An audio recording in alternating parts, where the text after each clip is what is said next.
Ah, boa tarde a todos, bem-vindos a esta conferência no âmbito da exposição A Idade de Ouro do Mobiliário Francês, ao Palácio. Gostava de relembrar que a exposição foi prolongada até dia 28 de setembro e, por isso, quem ainda não viu a exposição tem ainda a oportunidade de o fazer. A nossa conferencista de hoje é a doutora Helen Jacobsen, conservadora de Artes Decorativas francesas da Wallace Collection de Londres, foi curadora de diversas exposições nesta área e é responsável pela próxima publicação dedicada ao famoso ebanista francês Jean-Henri Risner. Ela hoje vai nos falar sobre a vida dos ebanistas e marceneiros em Paris no século XVIII. Ao longo da conferência, quem quiser pode fazer perguntas no sítio dos comentários. Vamos então ouvir a Helen. Muito obrigada. Thank you, Helen. Welcome. Thank you very much indeed, Clara. So I'm very grateful to you and the Gulbenkian for asking me to give this lecture. It's, of course, in connection with the exhibition on French 18th century furniture, which I'm so sad to have not been able to attend in person. But for those of you lucky enough to have been able to see it in Lisbon, I'm sure you were mesmerized by some of the very beautiful pieces on display and fascinated by the wealth of information that there is about the materials and techniques of these objects. Like this desk, an absolute tour de force by the famous cabinet maker Jean-Henri Risner. Great construction, marquetry and gilt bronze. Much of the time we hear about the patrons of these pieces, the royal family and the aristocratic clients for whom the furniture was made. But what's great about the Gulbenkian exhibition is that it's examining furniture from the point of view of the making. And it's this aspect that I'd like to look at tonight. I wanted to try and shed a little bit more light on the world of production and the context in which these objects were made. Who were the people who made these amazingly beautiful objects? Where did they come from? Where did they live? And how did they train to be as good as they were? These are often very difficult questions to answer because the men and women sometimes who worked as cabinet makers and ran the workshops didn't live in the great palaces that have been preserved so that we can admire them today. And they didn't write hundreds of letters that have been preserved in archives. Some of them may not even have been able to write much more than their name, yet they could make these superb pieces of furniture.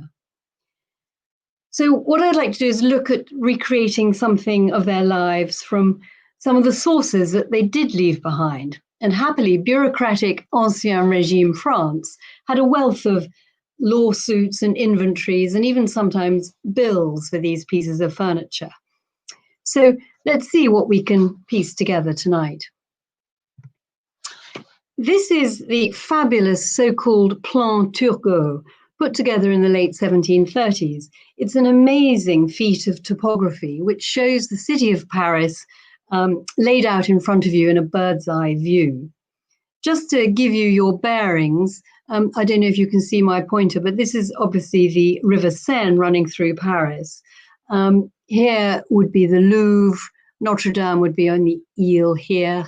And just look over here, there's a great expanse of fields, really, open spaces, which is what was to become much more fashionable in Paris later in the 18th century. But we need to focus on this area up here. This is the Faubourg Saint-Antoine, and this is the area of Paris that has the bulk of the cabinet making business. 18th century Paris was a neighborhood, a city of neighborhoods, each with its own characteristics and specializations. And the Faubourg Saint-Antoine was a melting pot, integrating locals with workers from the provinces and foreign immigrants. You can see, I think, that it's outside the city walls, Here are the old city walls, and this is the Bastille, and the Faubourg lies up here. And importantly, it's bordering the river. The area attracted trades such as woodworking and ceramics and tanning and textiles, where the supplies of water was really important and comparatively large premises were required. The river acted as a great artery for bringing bulky raw materials like timber. And this was the area where most of the timber arrived that was shipped into Paris, making it a very attractive place from where cabinet makers could operate. And look here, I don't know if you can see on this map, they've clearly delineated all these timber yards, just to give you an idea of how very important it was to the area. Being outside the city walls, it was given a special privilege in the late 17th century, which exempted workers from being members of the guilds. And this led to a huge influx of artisans, so that by 1712, when the Church of Santa Marguerite was built, it was estimated that there were 40,000 souls living in the area. By mid-century, between 1/3 and 1/2 of the residents of the Faubourg worked in the wood, metal, and textile trades. The furniture trade occupied several hundred artisans working in small ateliers and grew to be an important feature of the Faubourg, and it remained that way until the 20th century. And even now, if you're very lucky, walking around the Faubourg Saint-Antoine, you might still stumble across a furniture maker. Guilds dominated the manufacturing world in 18th century France, and alongside family relationships, guild ties were fundamental to the organization of society. Every specialization was covered by its own guild, and much of an artisan's everyday life was dominated by it. Guild members had their own churches where they worship, they kept the same feast days, and they trained and worked in accordance with the guild regulations. The Church of Santa Marguerite in the Faubourg Saint-Antoine was designated as the parish church of the Guild of the Menuisiers, or the woodworkers. The guild not only included those who made wall panelling and coaches out of wood, but also two distinct furniture trades, the menuisiers, who concentrated on solid wood furniture like console tables or tables and chairs, and wall panelling for houses, but also the ebanistas, a name that referred to the practice of working in ebony, but which in the 18th century was used to describe those people making veneered case furniture, or cabinet makers, as we would call them. The guild ensured standards and quality control. Only a master cabinet maker was permitted to produce and sell furniture. And from the middle of the 18th century, this was enforced with an obligatory maker's mark, like the one that Reisner stamped on his furniture, which you see here. The training was rigorous, but it ensured that the skills were thoroughly learnt. They were tested by the examination of a masterpiece before earning the title master or maître. Fees were also payable to the guild on a sliding scale, which gave preference to the sons or sons-in-law of existing masters. And this resulted in dynasties of cabinet makers, the Boules, the Mijons, the Van Ruysenbrughes, and the Mondons, for example. While the guild acted in a charitable manner, looking after widows and orphans of guild members, or cabinet makers who'd fallen on hard times, it was extremely restrictive and essentially a closed shop, limiting the number of master cabinet makers at any one time and excluding both Protestants and foreigners. This is another reason why the Faubourg attracted cabinet makers. The fact that guild rules were not enforceable there meant that it attracted woodworkers who were unable to join, either foreign or Protestant. Foreigners were strongly represented, mainly from Flanders, the Alsace, and Germany, And unsurprisingly, perhaps, this meant that the faubourg often attracted a reputation for being rough and lawless.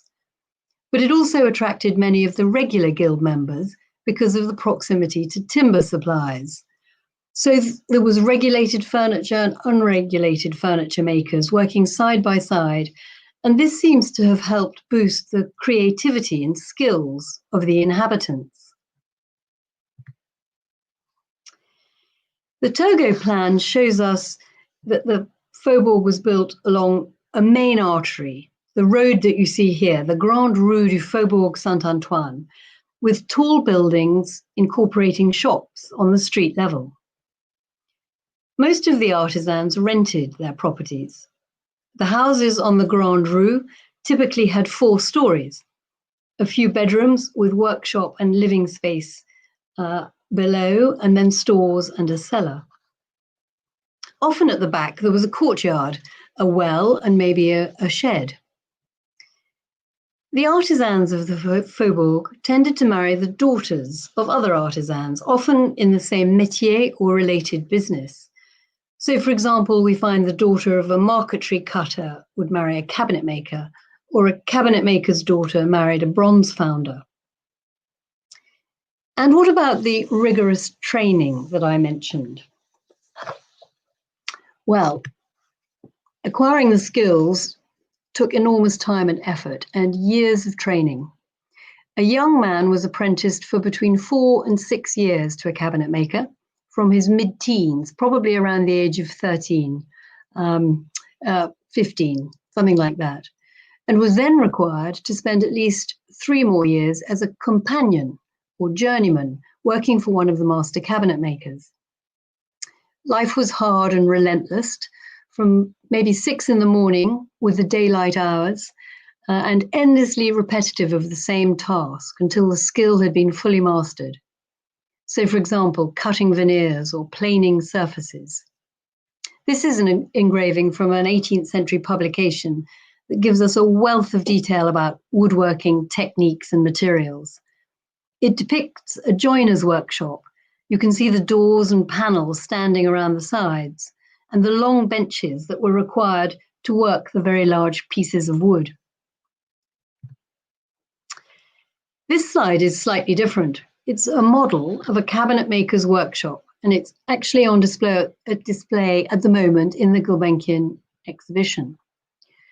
What makes it really special is that it's a contemporary piece made in the 1780s as a model to educate an aristocrat's children about craftsmanship. Madame de Genlis was the tutor of the children of the Duc du Chartres, so the grandchildren of the Duc d'Orléans.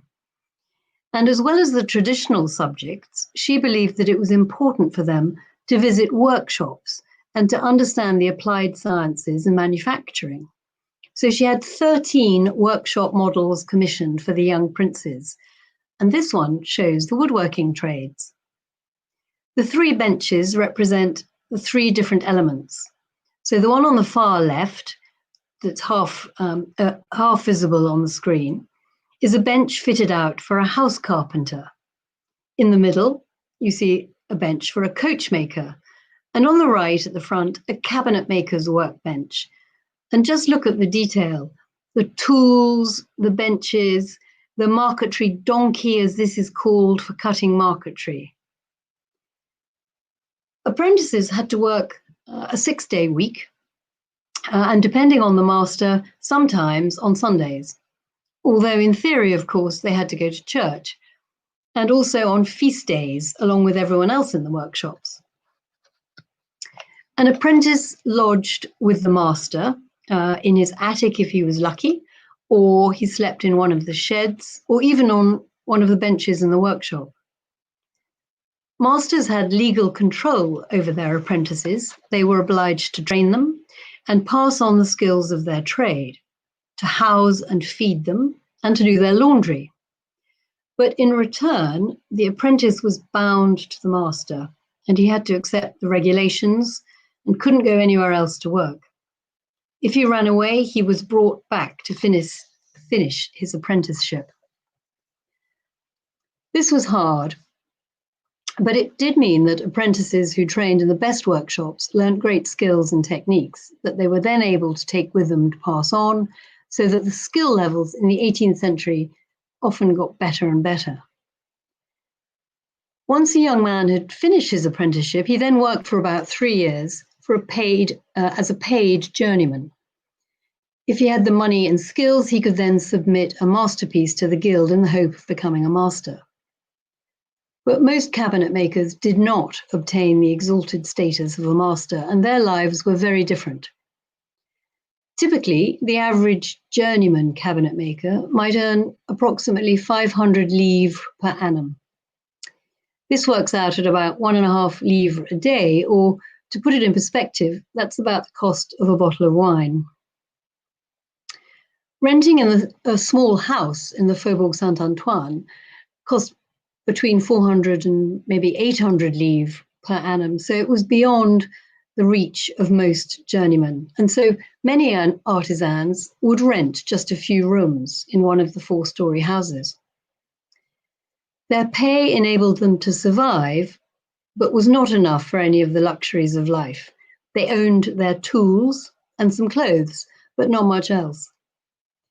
Many had to worry continually about whether there would be any work for them from one day to the next, because journeymen were on the whole employed for very short periods, for the season, or for even the day. Living and working in such close proximity in these workshops could obviously lead to tensions, usually jealousies between journeymen, or masters poaching workers, or wages not being paid, and sometimes there was violence. The police records of the time show that masters were often complaining that they'd been assaulted. Often it was a question of theft, or that a journeyman had walked out before finishing a job. There were real levels of violence and tension, which we can learn about from these court records. However, with hard work and dedication, a good living could be made. Master cabinet makers enjoyed a significantly better lifestyle than journeymen, especially those who also ran retail premises, the dealer cabinet makers. Francois Mondon was one of these.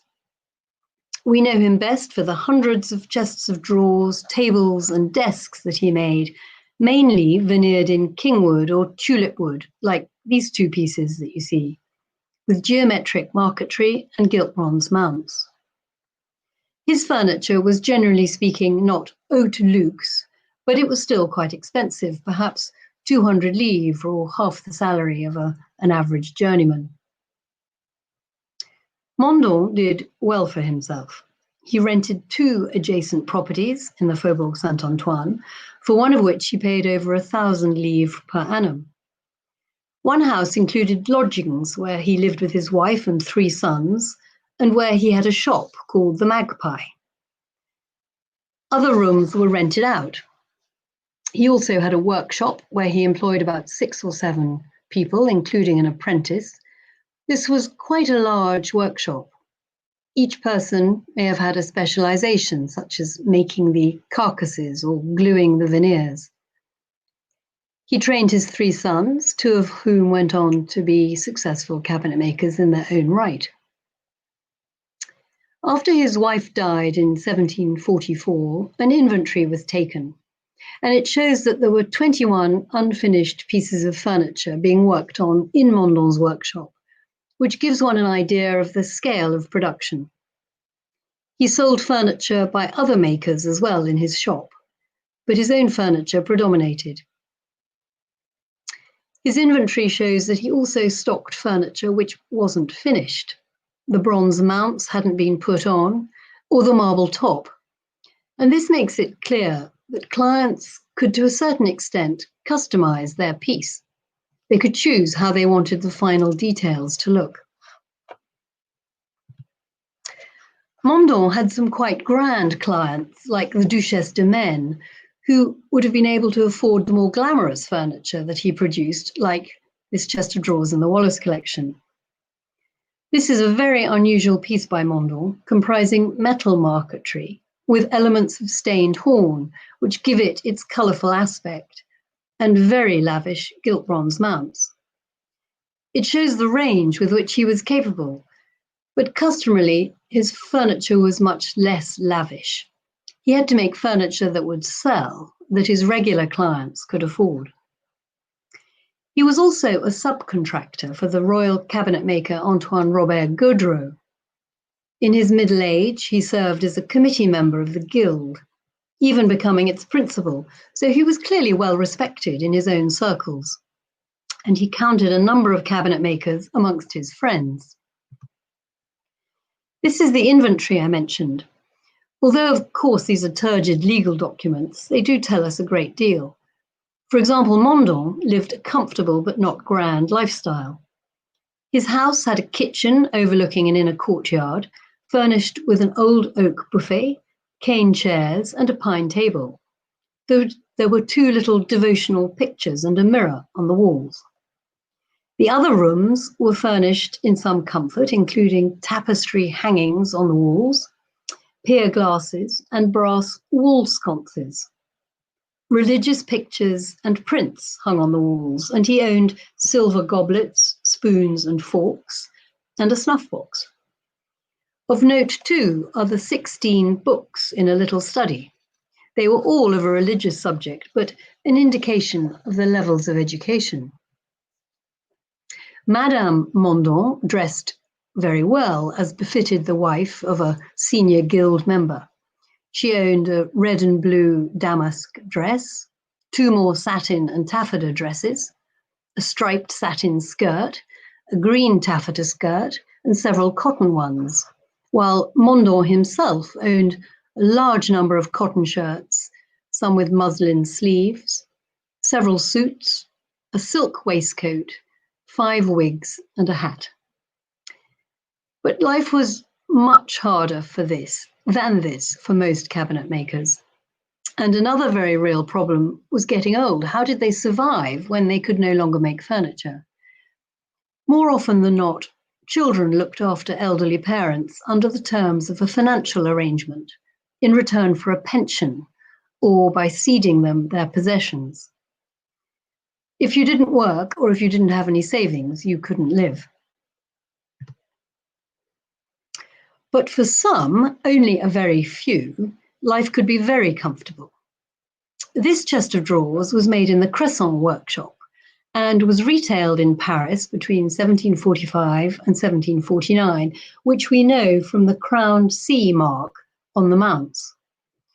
It's characteristic of a group of chest of drawers Cresson made, featuring monkeys playing with infants. Very exuberant, very rococo, and very sculptural. Cresson is one of the most famous cabinet makers of the 18th century, not only now, but also during his lifetime. He was active in the first half, the next generation on from the famous André-Charles Boulle, who was clearly a great influence on him, although Cresson works in a totally different idiom. Boulle's furniture was similarly dominated by the gilt bronze mounts, which collectors found so entrancing. Cresson's mounts were highly renowned, and why his work was recognized in sale catalogues, even during his lifetime.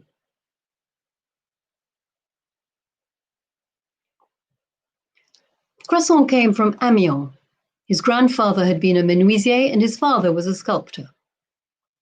He trained as a sculptor himself, becoming a master sculptor in 1708, then moving to Paris, where he worked for 2 of the greats, François Girardon and Robert Le Lorrain.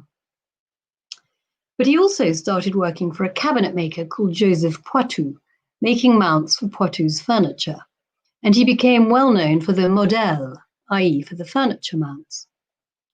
He became a member of the Academy of Saint-Luc, an academy for sculptors, but we don't have any evidence of him becoming a master cabinet maker or know if he ever trained as one, so he probably didn't. So how did he end up running a famous workshop if he wasn't a cabinet maker? The answer is by marriage. Poitou died young and Cresson married his widow. Widows of prosperous guild members brought with them what was left of their husband's business, in this case a successful workshop. Marriage meant that Cresson became the proprietor. In the marriage document, we know that on his side, Cresson had 1,500 livres to his name, in cash, furniture and effects, which makes him quite comfortably off for a young man.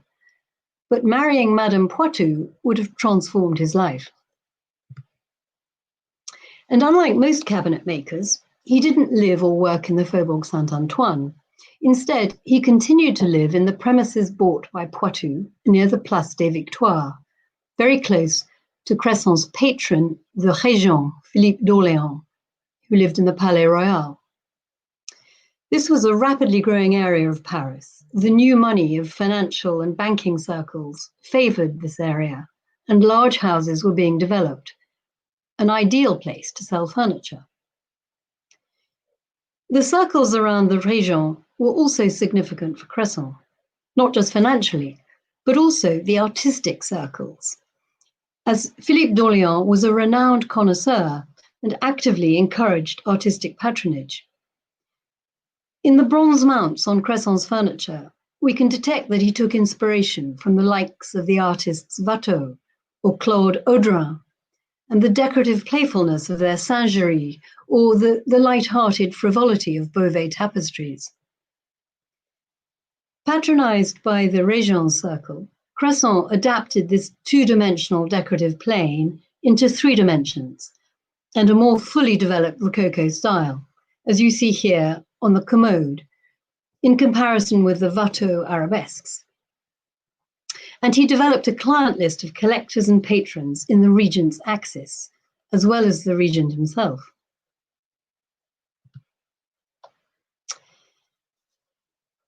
He not only designed the mounts that appealed so much to his clients and ran the workshop, but he also retailed his furniture from his premises, which you can see here. This puts him in a very different bracket from many of the furniture makers in the Faubourg Saint-Antoine, for example. He needed business and marketing skills and appears to have understood the need to bridge the divide between being a manual worker and having smart clients. He used art, sculpture and painting to help him do so. He set himself up as a connoisseur and art lover. His premises comprised the main workshop, where the journeyman worked on the ground floor, with 2 courtyards and a well.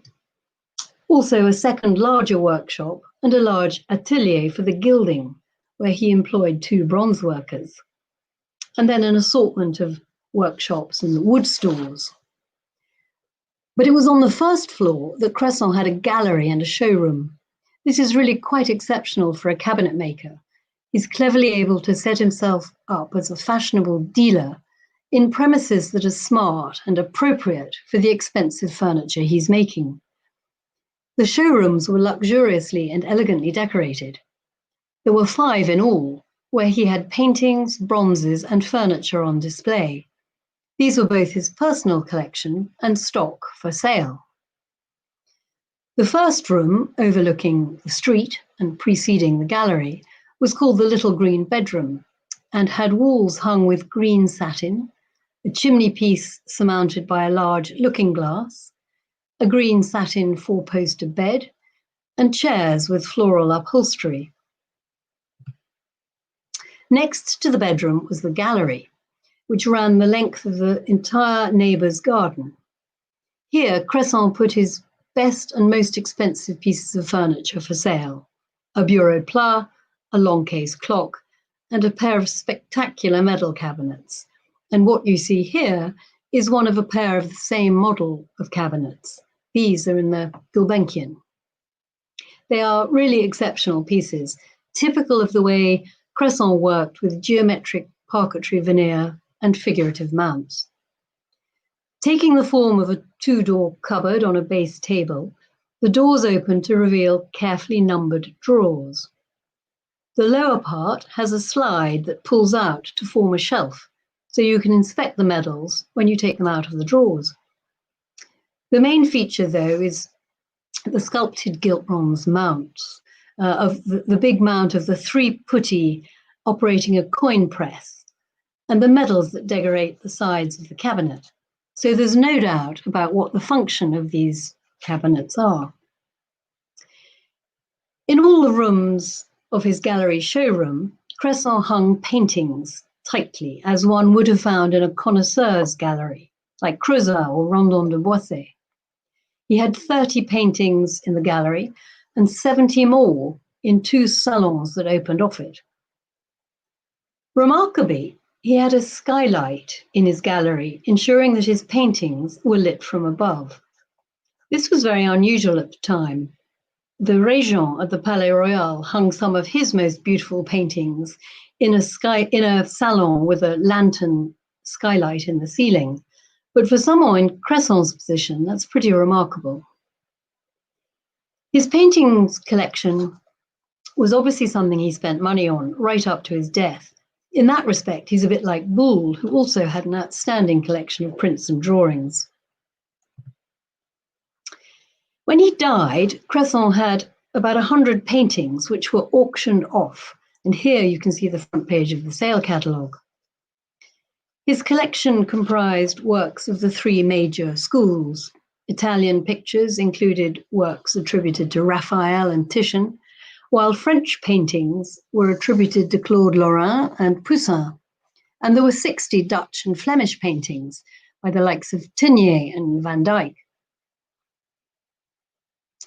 Cresson's own apartment in his house showed evidence of his wealth, with large pier glasses, Aubusson tapestry, a bed with green taffeta curtains, gilt wood chairs, and Indian cotton wall hangings. In many ways, guilds were good for the members. They ensured high standards, they kept out competition and did charitable work, but they were very onerous, as Cresson's career shows us. If the important feature of Cresson's work was the gilt bronze mounts, it was also these that got him into trouble, as he was expressly forbidden to produce them in his own workshop by the guild regulations. Cabinet makers weren't allowed to cast or gild their own mounts, and 3 times his premises were raided. He was tried in front of the Lieutenant General of the Paris police, and his mounts were confiscated. The argument against him was that not all of the mounts he was making were destined for furniture mounts, but for things like chimney pieces, wall lights, and fire dogs. Here you see a model of a wall sconce attributed to him, which clearly have nothing to do with ebenistery or cabinet furniture. In the catalogue of the 2 sales that Cresson organized of his stock, several pairs of wall lights with parrots of either lacquered or gilded bronze were listed, and these are clearly his model. Various people were encouraged to report him, spies from the guilds. Cresson denied it all, but history shows that he was clearly guilty.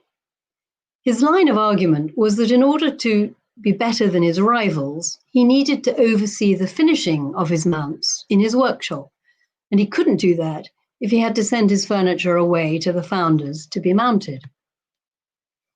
And if we look at the mounts close up, you can see exactly how sculptural they are and way beyond what one might expect for furniture. Many of the mounts were mercury gilded, and one of the raids on Cresson's workshop was from the Guild of Master Gilders, who arrived on his doorstep to find 2 master gilders from their own guild actually working on Cresson's premises. This was highly illegal and expressly forbidden. For Cresson, doing it in his workshop was about overseeing the quality of the gilding and chasing, and about preserving the exclusivity of his models. He even had an area of his workshop for gilding, which overlooked the courtyard so that noxious fumes could escape. The penalties for this infringement were high, and the master gilders were dismissed from their guild. We know very little about the producers of the metal mounts on 18th century furniture. We know the names of some founders, chasers, and gilders, but most of these works remain anonymous.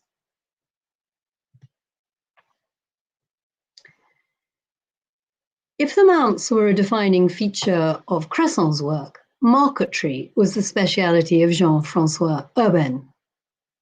Only 42 when he died, he had an enormous influence on the direction that French furniture took in the second half of the 18th century. You see here two beautiful tables by Urbain, a toilet table from the Wallace Collection and a transforming writing table at the Gulbenkian. Unlike Mondon and Cresson, Urbain was an immigrant to Paris. He was born near Aix-la-Chapelle in Germany, the Rhineland. We don't know where he trained, but it's likely to have been in Germany. A good third of cabinet makers in Paris by the mid-18th century were first or second generation immigrants, and the majority were of German origin.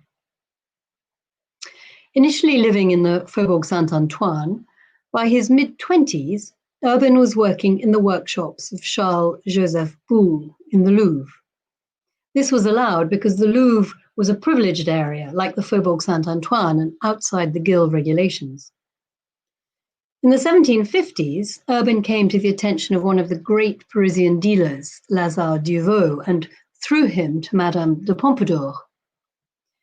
He was granted the title of cabinet maker to the king in 1754, when he was still only 33, and perhaps even more importantly, he was given workshops in the Gobelin. This was the royal workshop where tapestries and other decorative arts were made. 2 years later, he was given larger premises in another royal privileged enclave where artisans could work outside the guild rules, the Arsenal, which is here. And specifically, this area here, the Grand Arsenal, in the second courtyard, is where Urbain worked. As you can see, it's just next to the Faubourg Saint-Antoine, and it was very conveniently situated for the shipping of timber and furniture. Urbain was well known also for his mechanical furniture. For example, he made a wheelchair for the Dauphin. In order to make the necessary fittings and mechanisms for this, he was given permission to build a forge in the courtyard of the Arsenal. But as I mentioned, it was primarily his marquetry for which he was so famous and which secured his success. This little table shows you something of his virtuosity, not just in design, but also in the execution of such fine work. Despite his success and his prestigious clientele, even Urbain found life precarious financially. After his death, his widow couldn't avoid going bankrupt, but she did manage to pay off the business debts and was able to keep her personal effects. And very importantly, she kept the stock of unfinished Urbain furniture and the tools in the workshop. This was lucky. It was her livelihood and her pension. The workshop contained 12 workbenches, and Urbain had employed 12 people. That was sizable. 3 or 4 benches, producing about 20 or 30 pieces of each type of furniture a year. On his death, there were 120 pieces of furniture on the premises, finished and unfinished, in his workshop, in his shop, and in his own apartment. That's a lot of furniture in one workshop. Despite the bankruptcy, he lived in some comfort. The room where he died had ample lighting sources, for example, wall lights and silvered candlesticks, 2 large mirrors, overdoor paintings built into the paneling, and framed and glazed prints of classical subjects. There were 2 window curtains as well, and one of striped silk. He had a dining room, a study with more paintings on the walls, and interestingly, given his marquetry, many were of flower paintings, and a number of folio volumes, including 2 on the subject of geometry. This might surprise us, but a master cabinet maker needed to understand perspective and architecture to design and build his complex pieces. As was customary, the widow Urbain remarried and chose one of the journeymen in the workshop as her second husband, Jean-Henri Riesner, another German. Riesner was also born in the Rhineland in Gladbeck, but emigrated to Paris, where he was recorded in 1754 working in Urbain's workshop. This highlights the professional networks that existed between immigrants. Another Riesner, perhaps Jean-Henri's brother, worked with Urbain's brother, Simon, so perhaps there were family connections. Having taken over the workshop, Riesner's career took off, and in 1774, he was made cabinet maker to the new king, Louis XVI. Perhaps more importantly, he became Marie Antoinette's favorite cabinet maker, and so for a good 10 years or so, he produced hundreds of pieces of furniture for the royal palaces. This desk was made for one of Louis XV's daughters, probably Madame Adelaide, and was one of a series of such roll-top desks that helped make Riesner's reputation. Now, this is really rare. We know of only a very few portraits of 18th century cabinet makers. Cresson's inventory included one, but it's never been identified. So this is really exceptional. It depicts Riesner at the height of his success. You can see that he's sitting at one of his own tables, and he's chosen to be portrayed as a designer, a draftsman, an artist. He's got a red chalk in his hand. This is a reflection of the hierarchy of the arts, with design and drawing considered a more cerebral and creative skill than manual work, and it's a great piece of self-fashioning. And just look at his clothes. He's every bit the gentleman, with his silk waistcoat and lace ruffles. Riesner's bills, the existing bills that we have, show that he did actually go to court to meet with his royal clients. So these clothes would have been entirely necessary for him. Over the course of the previous 10 years, he had accumulated more than 500,000 livres worth of business from the court. He was a very rich man and later went on to invest in annuities and property. But pride comes before a fall, and at about the time this portrait was painted, a new royal administration displaced him from his position as sole royal supplier. But of course, what really hit him and many, many other cabinet makers was the revolution of 1789. For those cabinet makers at the top of the market, life was suddenly very difficult. Their clientele disappeared, and those that weren't guillotined certainly weren't in a state to pay their bills. So many cabinet makers went bankrupt.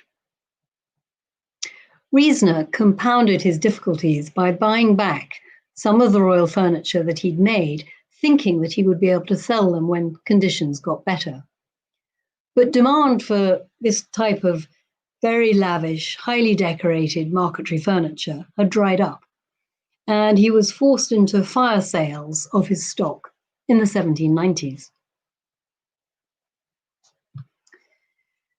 This striking full front desk tells a very different story about the way furniture was made and sold in Paris. As well as buying furniture directly from a maker, like Mandon or Cresson, several marchands merciers, or luxury goods dealers, specialized in selling high-end, expensive furniture. Men such as Thomas Joachim Hébert, Simon-Philippe Poirier, and François-Charles d'Arnaud worked closely with furniture makers and bronze workers to create exceptional works of art that combined different materials that were otherwise out of the reach of cabinet makers.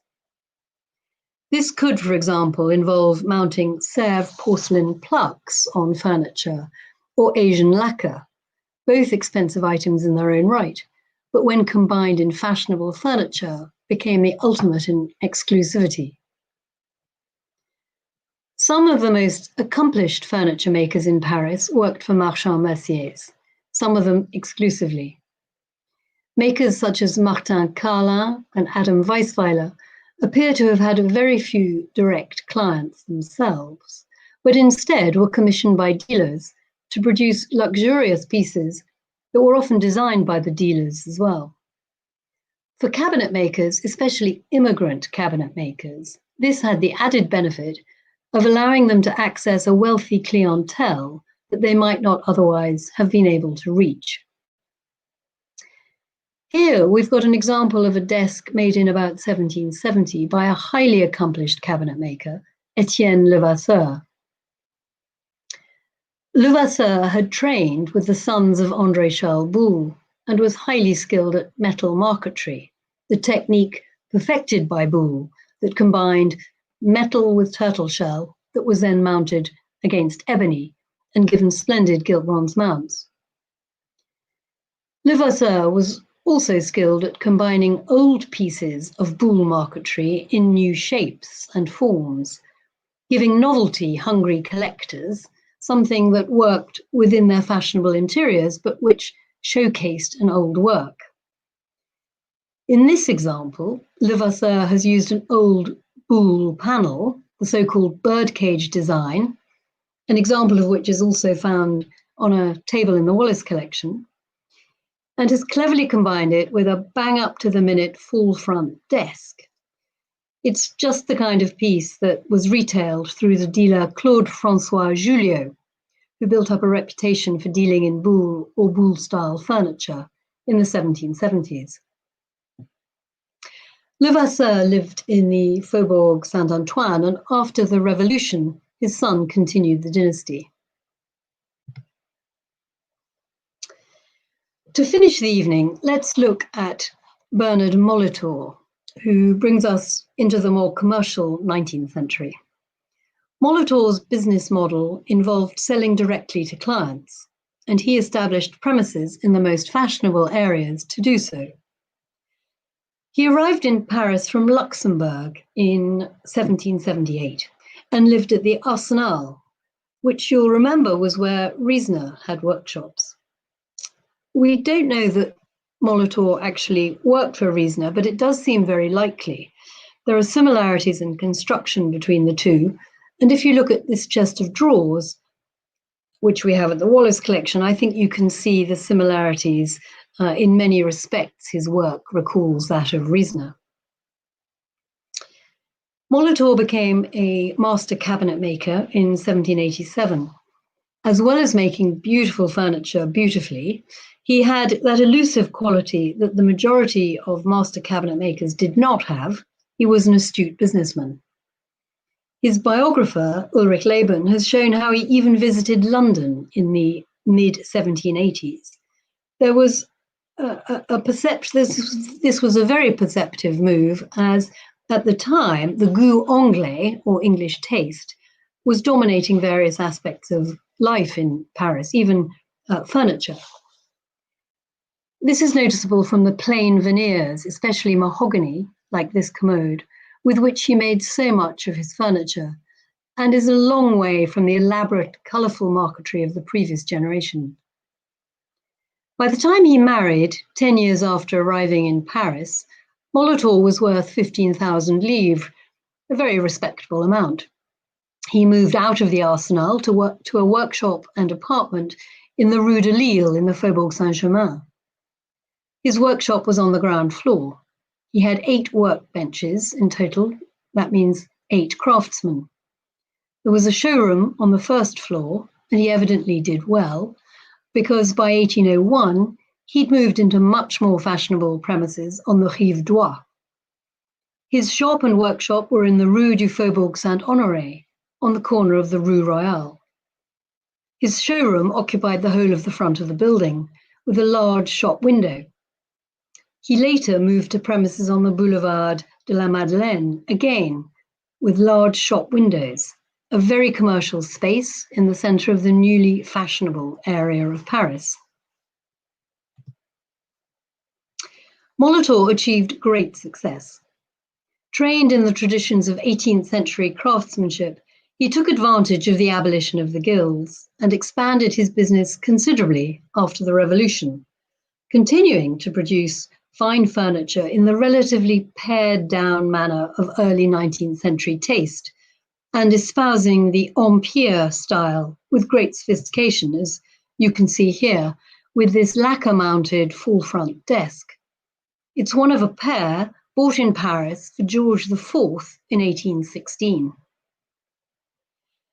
Having supplied aristocratic and royal clients before the Revolution, Molitor proved remarkably successful at adapting his furniture to the new rich. He was one of the suppliers for the refurbishment of Saint-Cloud, undertaken by Napoleon in 1802, and he supplied other imperial orders. He retired to a large house in Fontainebleau, where he died in 1833, aged 78. His estate revealed him to be a wealthy man, with a house full of beautiful furniture, objets d'art, and luxurious fittings.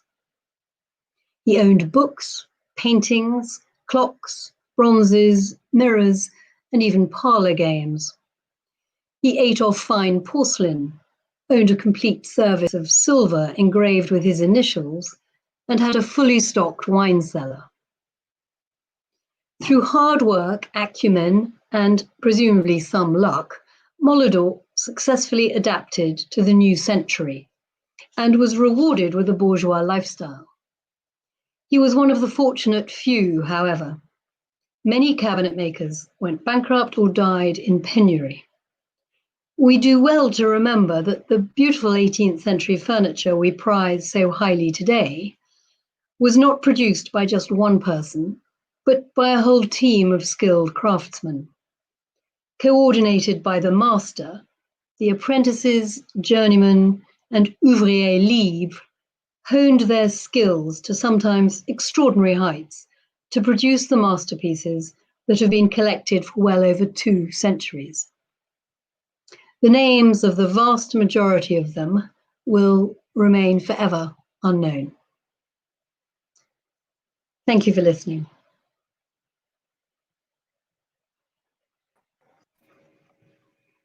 Thank you, Helen. It was very interesting. Thank you. Well, I'm going to ask you a question. I think you mentioned men and women, and I'd like to know what makes you think that there were women cabinet makers or ebenists at this time. We don't know any piece stamped by any woman. So do you think that, like many other talented ebenists, they remained anonymous? Well, that's a great question. No, we don't know of any female ebenistes, and they didn't stamp their name. But we do know of many women who took over the workshop after their husbands died and continued to run them sometimes very successfully. And under the rules of the guild, they were able to do that. They were allowed to continue using the stamp of their husband. And at the Gulbenkian, you have that wonderful painting by Germain, the silversmith, and his wife who's doing the accounts. And I suspect things were similar in the furniture trade. I suspect wives were often involved in the administration of the workshop. We do also actually know earlier in the century of females who were apprenticed as marquetry cutters. If you think about it, cabinet making work is quite, it needs quite strong, big people to do it, and maybe women were not thought able to do that. But marquetry cutting is something that seemed to be appropriate for women. So we have female apprentices who do that. And in fact, André Charles Boule's own sister, Constance, who married a cabinet maker, was originally employed with her husband as marquetry cutters for Boule. So there are records, few and far between, and I'm sure there are many more records out there that can be investigated and would be fascinating to follow that line of